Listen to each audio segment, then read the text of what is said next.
بسم الله الرحمن الرحيم. عنوان درسنا اليوم هو عصر الأنوار، لأن الفكر الإنجليزي والفكر الفرنسي. لأن هذا الدرس هو استمرارية لمجموعة من الدروس التي تمثل تحولات كبرى شهدها العالم المتوسطي، وكنا قد اشتغلنا على مجموعة من الأحداث التاريخية التي ميزت المواجهة في العالم المتوسطي ما بين القوى الإسلامية والقوى المسيحية، وأشرنا على أن الصيرورة التاريخية تنقسم إلى مراحل ضمن زمن التطور الخاص بالعالم المتوسطي: مرحلة التوافق القرن الخمسطاش 15 ميلادي، ومرحلة اختلال التوافق أو اختلال التوازن القرن 17 والقرن 18 ميلادي. إذا انتقلنا من التوافق من التوازن إلى اختلال هذا التوازن. فعصر الأنوار يمثل حدثا تاريخيا أو تحولا تاريخيا شهدته الضفة الشمالية للبحر الأبيض المتوسط، وهو بذلك يؤشر على ماذا؟ على اختلال التوازن وعلى التفوق الذي بدأت تحققه القوة المسيحية بهذه الضفة الشمالية. إذا ما هي أهداف التعلم؟ ماذا نسعى إلى بلوغه كأهداف من وراء هذا الدرس؟ الهدف الأول هو أن أتعرف كتلميذ على خصائص فكر الأنوار أو مميزاته خلال القرن الثامن عشر الميلادي، وكذلك على الوسائل التي ساهمت في انتشار أفكاره. والهدف الثاني هو أن أستنتج، وأنا أنجز فقرات هذا الدرس، أن أستنتج دور الفلسفة أو دور فلسفة الأنوار في ماذا؟ في بناء فكر سياسي بإنجلترا وفرنسا. حينما أقول فكر سياسي أعني بنظريات سياسية منظمة للفعل وللممارسة السياسية وللممارسة الحكم، وليس العلاقة ما بين مكونات المجتمع والحكام. تذكرون النظريات السياسية التي ناقشناها في دروس سابقة تتعلق بماكيافيلي، بودان وهوبس، والتي لها ارتباط بالحكم المطلق إبان القرن السادس عشر ميلادي. إذا هناك ارتقاء وهناك تحول سياسي. إذا سنشتغل على فلسفة جديدة خلال القرن 18 ميلادي. هذه الفلسفة ستنتج نظريات سياسية ستنظم العلاقات من جديد وستوجه أنظمة الحكم من جديد، والغاية من هذا المجهود هو الوصول إلى ماذا؟ الوصول إلى المنطلق الذي ستظهر منه مفاهيم كالديمقراطية وكالشكل الجديد في ممارسة السلطة الذي نعنيه كما قلنا بالديمقراطية.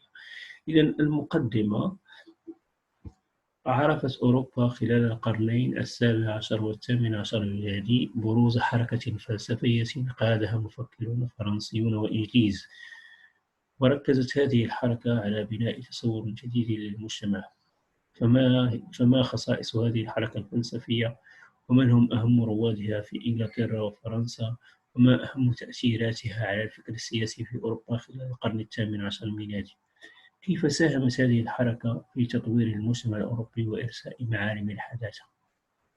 من الذي يهمنا في هذا الدرس أننا سنقف على حركة فلسفية جديدة شهدتها أوروبا الغربية، تحديدا فرنسا وإنجلترا. هذه الحركة الفلسفية لها خصائص، نتعرف على هذه الخصائص، ولها أدوار تاريخية متميزة تمثلت في ماذا؟ تمثلت في بناء فكر سياسي، في اقتراح نظريات سياسية منظمة للحكم، وأيضا من ضمن آثارها الإيجابية أنها غيرت في العلاقات الاجتماعية وأدت بأوروبا إلى بلوغ الحداثة. وهذا هو ما أكد تفوق أوروبا وأكد تمييز أوروبا وأكد تمييز الضفة الشمالية للبحر الأبيض المتوسط عكس الضفة الجنوبية حيث العالم الإسلامي.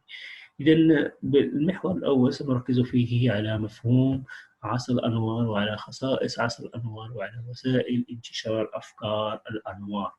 إذا ماذا يعني عصر الأنوار؟ ما هو مفهوم عصر الأنوار؟ مفهوم عصر الأنوار لدى الفيلسوف كانت يحدد عصر الأنوار كفرصة لانفلات الإنسان من وضعيته المتدني بسبب أخطائه الشخصية وضعف استعماله للعقل، دون أن يكون موجها من طرف شخص آخر. لا ترجع هذه الوضعية المتدنية إلى نقص في الشجاعة على استخدام العقل دون ضغط خارجي. إن كلمة الأنوار تحيل على الحرية، والاستعمال الشامل للعقل الذي يجب أن يكون دائما حرا، وهذا ما سيشيع الأنوار بين الناس. إذا قرأنا هذا النص مرة أولى وثانية وثالثة ماذا نفهم منه؟ الأنوار جاءت بصيغة الجمع، أنوار جمع نور. وماذا تعني الأنوار وماذا يعني النور؟ الأنوار هنا هي أنوار فكرية وهي ضد الظلام الفكري. إذن الاستنارة الفكرية ضد الظلام الفكري.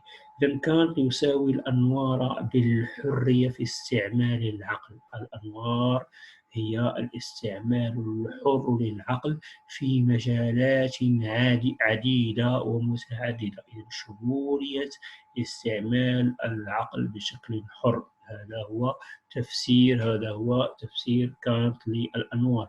إذا فيلسوف كانت وضح لنا الأنوار على أن ذلك الاستعمال الواسع والشامل للعقل في مجالات عديدة ولكن بشكل حر، بعيدا عن ماذا؟ بعيدا عن الضغط الخارجي، أو استعمال حر للعقل بعيدا عن أي ضغط خارجي. والضغط الخارجي هنا إشارة إلى الكنيسة وإشارة إلى الملكيات المطلقة. إذا فالإنسان هو حر في استعماله للعقل، وهذه الحريات تدفعه إلى أن يوظف هذا العقل في مجالات عديدة. هناك شمولية الاستعمال وهناك حرية التوظيف. إذا فالأنوار التي انتشرت، هذه الأنوار وهذه الفلسفة الجديدة التي انتشرت في أوروبا منذ القرن السابع عشر الميلادي مثلت انتقالا ومثلت تحولا من وضعية كان الإنسان يرتكب فيها أخطاء، كان الإنسان ضعيفا، كان الإنسان قاصرا لا يستعمل عقله، إلى وضعية جديدة أصبح الإنسان متحررا من أي قيود، من أي ضغوطات، وبدأ يستعمل هذا العقل بشكل واسع غير محدد وبشكل حر. إذن هذا هو التعريف الذي اقترحه كانت. هناك تعريف آخر لهذه الأنوار اقترحه فيلسوف آخر هو دالامبير، ويقول نص في الوثيقة الثانية: من أجل اعتبار وبأعين متفحصة منتصف القرن الذي نعيشه، أي القرن الثامن عشر الميلادي، يجب أن نلاحظ بدون تردد أن هناك تحولا هاما في أفكارنا. يسمى قرننا بامتياز قرن الفلسفة، وانطلاقا من مبادئ العلوم الدينية إلى أسس حقيقة الديانات، من الموسيقى إلى الأخلاق، من حقوق الأمراء إلى حقوق الشعوب، من حق التقرير في مصيرها، كل شيء تمت مناقشته وتحليله. إنها أنوار جديدة أشاعت على عدة مواضيع. دالامبير هنا يزكي ما قاله كانت ويدعمه. ماذا يمثل عصر الأنوار حسب دالامبير؟ يمثل عصر الأنوار حسب دالامبير تحولا هاما في أفكارنا، إذن في أفكار الإنسان. حينما نقول تحول في أفكار الإنسان نقول انتقال في طريقة تفكير الإنسان، انتقال وتحول في طريقة استعمال الإنسان للعقل كما جاء بذلك كانت. إذن فدالامبير يضيف إلى كانت على أن هذا التحول يظهر من خلال ماذا؟ يظهر من خلال اهتمام الإنسان بالفلسفة، بالعلوم الدينية، بأسس الحقيقة، بالموسيقى، بالأخلاق، بحقوق الأمراء، بحقوق الشعوب، بحق التقرير في المصير. إذن فهي مجالات متعددة، مجالات شاملة. تغيرت نظرتنا وطريقتنا في التفكير في هذه المجالات. لم نعد حسب دالامبير مقيدين ومحدودين، بل أصبحنا أحرارا في استعمال العقل في التفكير بطريقة منطلقة دون تحديد. إذن فيتفق كانت ودالامبير على أن الأنوار تفيد الاستعمال الحر والشامل والمتسع للعقل. إذن يفهم من هنا على أن خصائص عصر الأنوار تؤكد على أنه عصر فلسفة يعتمد فيها الإنسان على العقل بشكل حر وواسع، ويستعمل هذا العقل في مجالات عديدة. إذن أين تتمثل مكانة العقل الحر عند فلاسفة عصر الأنوار؟ إذن نقف على بعض الوثائق لفهم هذه المكانة التي أصبح عليها العقل الحر عند فلاسفة عصر الأنوار. مثلا لدي هنا نص يتناسب مع الوثيقة الثالثة، وهذا النص هو أفكار للفيلسوف ديدرو. الانتقائي هو الفيلسوف الذي يتجاسر أن يفكر ذاتيا ويرجع إلى المبادئ العامة الأكثر وضوحا، ولا يقبل شيئا إلا بشهادة الحواس والعقل، بعد أن داس بقدميه الأحكام الخاطئة والتقليد والقديم والموافقة والسلطة. إذن ديدرو يقدم الفيلسوف على أنه ذلك الانتقائي. من هو الانتقائي؟ هو الذي يختار أو يختار وينتقي أفكارا. حينما ينتقي هذه الأفكار وشروط عمله كانتقائي تفرض عليه أن يركز على المبادئ العامة الأكثر وضوحا. يجب أن ينتقي الأفكار الخالصة الواضحة، ولكن باستعماله للعقل إلى جانب الحواس. إذن قد يخطئ العقل في الاختيار، ولكن الحواس تصحح خطأ العقل. إذن فالاختيار السليم والصحيح والحر والبعيد عن أي ضغط وعن أي تحكم يجب أن يتم من خلال العقل ومن خلال الحواس. حينما نستعمل عقلنا وحواسنا تكون لنا القدرة على اختيار الأفكار وانتقائها على الوجه السليم وعلى الوجه الصحيح. إذن وثيقة أخرى وهي لدالامبير يوضح فيها أهمية العقل. الفلسفة هي إعادة الاعتبار العقل، واستعادة حقوقه هي إعادة كل شيء إلى مصدره الذاتي وطرح رأي النير العام والتسلط. إذن دالامبير يضيف إلى ما قرأناه في نصه الأول على أن الفلسفة، ماذا نعني بالفلسفة؟ فلسفة الأنوار. ماذا تمثل هذه الفلسفة؟ تمثل منح القيمة الكبرى للعقل. هذا العقل الذي كان قبل القرن ال17 ميلادي عقلا مهمشا، فجاءت فلسفة الأنوار ومنحته قيمة قصوى وكبرى، أصبح يستعمل بشكل أفضل وبشكل متميز. فاستعاد العقل حقوقه بأن أصبح يستعمل بشكل حر وفي مجالات واسعة. وباستعمالنا لهذا العقل بالطريقة الحرة فإن الإنسان أصبحت له القدرة على التخلص من أي تسلط تمارسه عليه الكنيسة تمارسه عليه كذلك الملكية المطلقة. إذن فخصائص الفكر الأنوار خلال القرن 17 و 18 ميلادي تمثلت أساسا في أنه فكر اعتمد على العقل الحر. وتأتي الوثيقة رقم 5 لتؤكد ذلك. إن الحرية هي الحق في القيام بكل ما تسمح به القوانين، وإذا قام أحد المواطنين بفعل ما تحرمه هذه القوانين فإنه لن توجد هناك حرية، لأن المواطنين الآخرين سيصبح لديهم جميعا نفس الحق. إذا جاءت فلسفة الأنوار وجاء فكر الأنوار خلال القرن ال18 الميلادي بإقرار لمبدأ الحرية. وحسب هذا النص فالحرية هي استفادة شخصية وهي استفادة جماعية كذلك، ولكن في إطار احترام القوانين. فإذا تجاوزنا القانون في الاستفادة من الحرية فإننا نمر إلى الخط الثاني وهو التسيب. الفرق ما بين التسيب وما بين الحرية هو الالتزام بالقانون إذن هذه الأفكار المستجدة، هذه الأفكار الحديثة، الاستعمال الكلي للعقل، الاستعمال الحر للعقل، توظيف العقل بشكل شامل، التخلص من الملكيات المطلقة المستبدة، التخلص من الكنيسة وخرافتها. هذه كلها أفكار جديدة، كلها تحولات فكرية.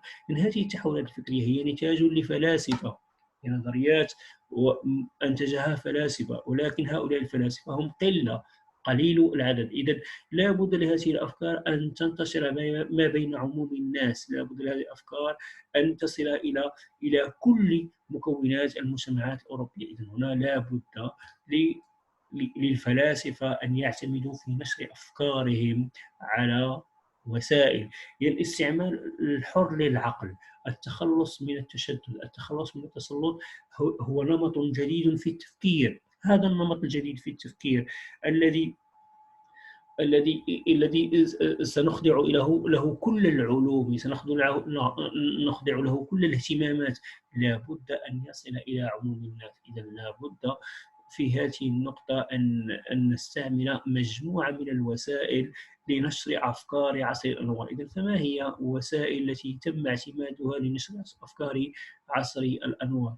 من أهم هذه الوسائل ما أنتجه هذا الفيلسوف وهذا المفكر دينيس ديدرو، الأنسيكلوبيديا. ماذا تعني الأنسيكلوبيديا؟ الأنسيكلوبيديا هي مؤلف كبير وجامع للمعارف والمعلومات. الأنسيكلوبيديا هي ذلك الكتاب الكبير الذي جمع واشتمل على معلومات عديدة في مجالات مختلفة. إذا كل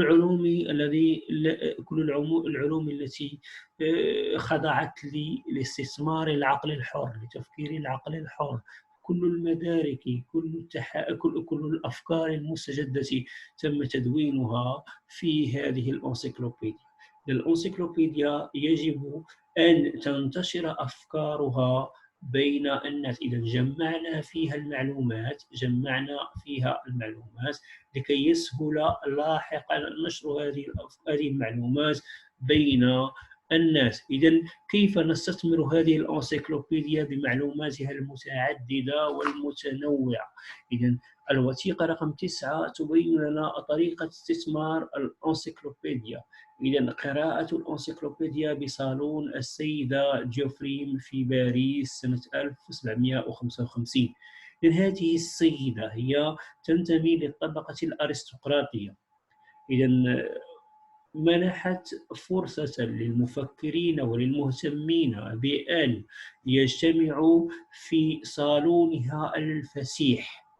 لماذا اجتمع هؤلاء في صالون هذه السيدة الفسيح؟ اجتمعوا لكي يقرأوا الأنسيكلوبيديا.